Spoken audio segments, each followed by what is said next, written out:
All right, Jabosai, good morning. Let us begin. We hope to, Meretz Hashem, finish Osnu. We'll continue in Osnu and Beis today in Hatzaddik. So we are picking up on page Kuf Chaf Hey. Let's pick up in the Bi'urei HaChasidus on the left-hand side. So remember, again, we actually began this discussion. So just to refocus us a little bit, so Hatzaddik in Osnu and Beis is focusing on the ability of transformative change, or the concept of transformative change, and really focusing, again, the anchor of this discussion is the Messianic era, and the idea being that the Rebbe highlighted this concept of Be'ita Achishena, that Geula really comes in one of two ways: Be'ita, in its just simple appointed time, or Achishena, expedited salvation, or expedited salvation. So the idea of Be'ita means that at a certain point in time, even if Klal Yisrael, it appears, even if Klal Yisrael is undeserving, HaKadosh Baruch Hu will somehow bring Mashiach anyway.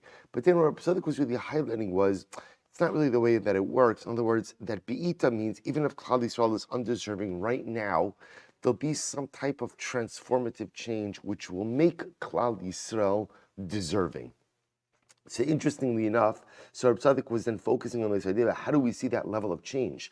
The ability to take a generation that's undeserving and suddenly go ahead and make it deserving, which is a pretty dramatic idea. So Hatzaddik says we see examples of this by the Dar HaMidbar, right? He gives other examples of where you find instantaneous transformative change. So let's pick up page Kuf Chaf Hey, left-hand column Bi'urei HaChasidus, same PDF from last week. So the Rebbe says, and this is incredible, we mentioned this, we actually began this last week.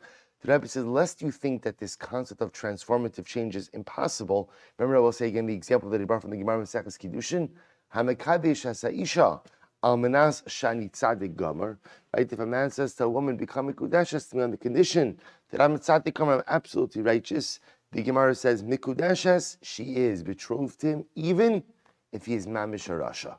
Even if he's Mamish Rasha. Why?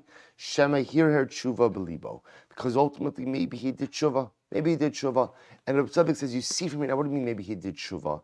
The idea being, even though externally the person did not change anything about his behaviors, and even though, again, a person maybe did not change anything about his lifestyle, but there's a hear her tshuva, a thought of tshuva, some type of cognitive process or cognitive shift. So the Rebbe says that also constitutes tshuva.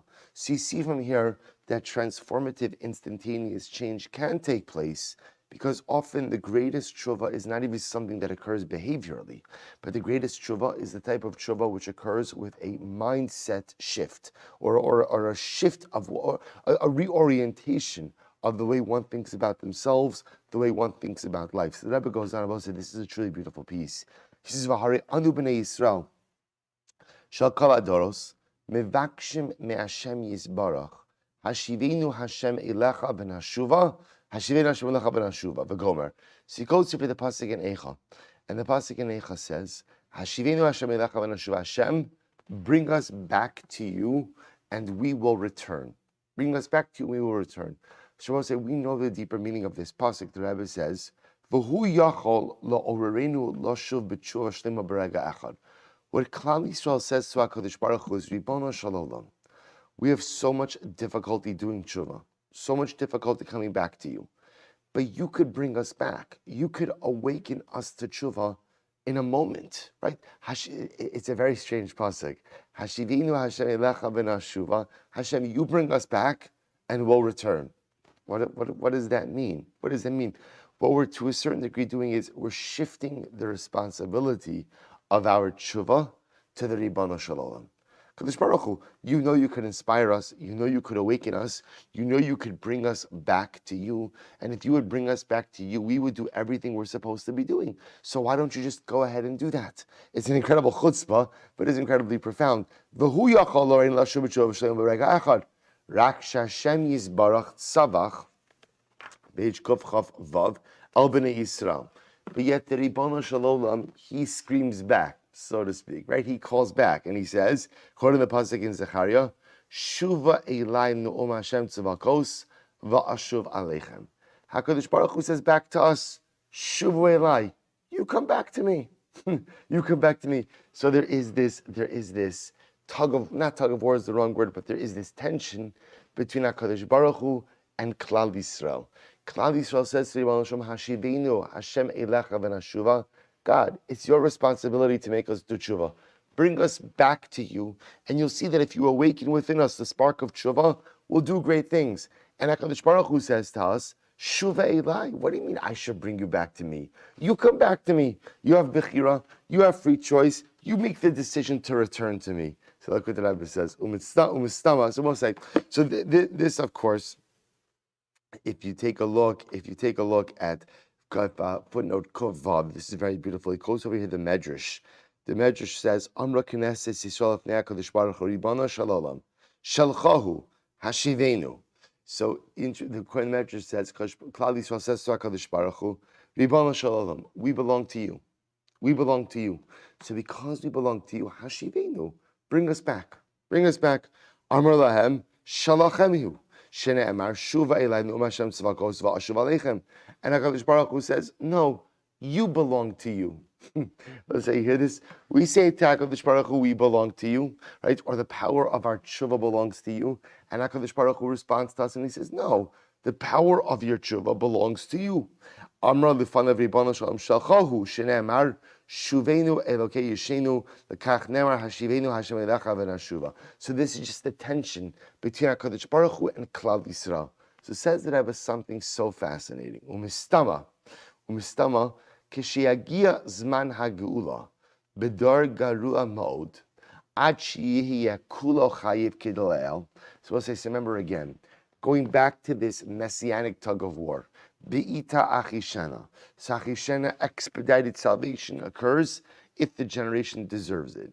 Be'ita sounds like even if it's a generation shekulo chayiv, that is so fundamentally compromised, what's going to happen? What's going to happen? Bare halochihi she'ein yisrael mig'alin ela im osin tshuva kidalel. So we'll say, see, here's the problem. This Hatzaddik mentioned in passing before, but now it comes to full light. With messianic salvation, so I understand achishana. I understand expedited salvation if we are worthy of it. I understand that piece.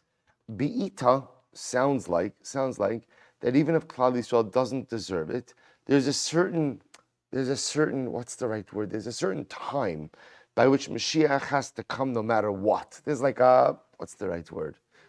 I'm sorry? A deadline, right? There's a messianic deadline, right? Meaning Mashiach must come by a certain time, which makes it sound like even if Klal Yisrael is not deserving, Mashiach will come. The problem with that, and this is what Hatzaddik is driving at, is we have other statements in Chazal of Ein Yisrael Nigalin Ele Mosin Tshuva, which says Klal Yisrael can't be redeemed without Tshuva. So how does this all work? How could I have a deadline? In other words, we'll say, a deadline makes it sound like Mashiach coming no matter what the state of Klal Yisrael is. But yet, Chazal tell us that Klal Yisrael can only be redeemed if we do tshuva. So what? So how do you reconcile this? We'll say, now watch this. This is incredible.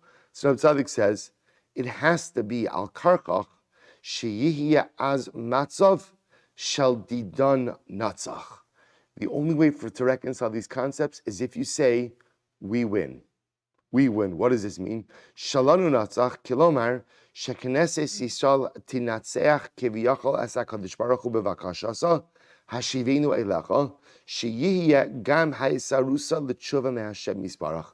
So we'll say this is actually quite beautiful. So Hatzaddik says the only way to reconcile it is as follows: that halacha l'maisa, what's going to end up happening is we win. We win meaning what? That when that deadline occurs, when that deadline comes about, and mamish now, it is time to go ahead and bring Mashiach. The problem is, Klal Yisrael has not done tshuva. So we'll say, what's going to happen? Klal Yisrael will win, and HaKadosh Baruch Hu ultimately again will be forced to Hashivenu Hashem Eilecha V'nashuva. Now, what's going to end up happening? The Rebbeinu Shalom is going to have to bring Mashiach. Klal Yisrael will not have done tshuva, and the only way to ultimately bring Mashiach is for HaKadosh Baruch Hu to inspire us to do tshuva. He's going to have to take ownership over our tshuva. Hashivenu Hashem Eilecha. The Rebbeinu Shalom, light the fire, kindle the spark, bring us back to you, and you will see that we will do something absolutely incredible. So I will say, isn't this amazing? So Hatzaddik says, so I will say there's a number of things happening over here. And by the way, I just want to point out, all HaKadosh Baruch Hu does is light the spark. We do the rest. We do the rest. But Lamaisa, I need the Ribono Shel Olam at times to take the responsibility to bring me back. So this highlights a number of different things. Number one, once it gives us a fascinating window into Messianic redemption. Halavai will be zocha to achishena, to expedited salvation through positive dynamic activity. If not, if it's going to be be'ita salvation, so then Abba said one of two things happens. Either Klal Yisrael will do tshuva, or if we don't, the dun natzach. Remember that phrase from the Rebbe, the dun natzach, we win. We win. There's always this ongoing tug of war. We say, Hashivinu Hashem elecha v'nashuva. Hashem, bring us back. Hashem says, Shuva elai. Come back yourself. Come back yourself. So normally, Yisri Ban Shalom who wins, except when the deadline of Messianic redemption approaches and Mashiach has to come and we're still not doing tshuva, we win. We win. Hashivinu Hashem elecha, Kadosh Baruch Hu will have to go ahead and light the fire and kindle the spark. But the greater lesson that Hatzaddik is teaching us in the midst of all this is the ability and the power of transformative change. And sometimes that ability to even engage in instantaneous transformative change. That sometimes, again, there is the ability for a person to so fundamentally turn himself around. And yes, although sometimes it's gradual, and most times it's good for it to be gradual, at the end of the day, instantaneous, transformative, cathartic change is possible as well. That's the Gemara Maseches Kiddushin. That's ultimately, again, Hariat Mekudesh Amanashi Tzaddik Gomer. And why is instantaneous, transformative, cathartic change possible? That goes back, Kishoshana Ben HaChochim. Because at the end of the day, even when I commit Averus, the Rebbe says, that's not my Panemius. My Panemius is Kaddish. My Panemius, my inner essence is Tahar and remains untainted forever. No matter what happens in the rest of my life, I am the Kishoshana Ben HaChochim. I am the rose. I am the rose amongst the weeds. It's true the weeds are there, but Lamaisa, the rose never loses its rose identity. So because I never lose my Panemius, because I never lose that, therefore again, even when I sin, I don't fundamentally alter who I am on the inside, and because of that, instantaneous, transformative, cathartic change always remains possible. All right, we'll stop over here. We'll pick up Emir Hashem with Nun Gimel tomorrow. Shkoyach.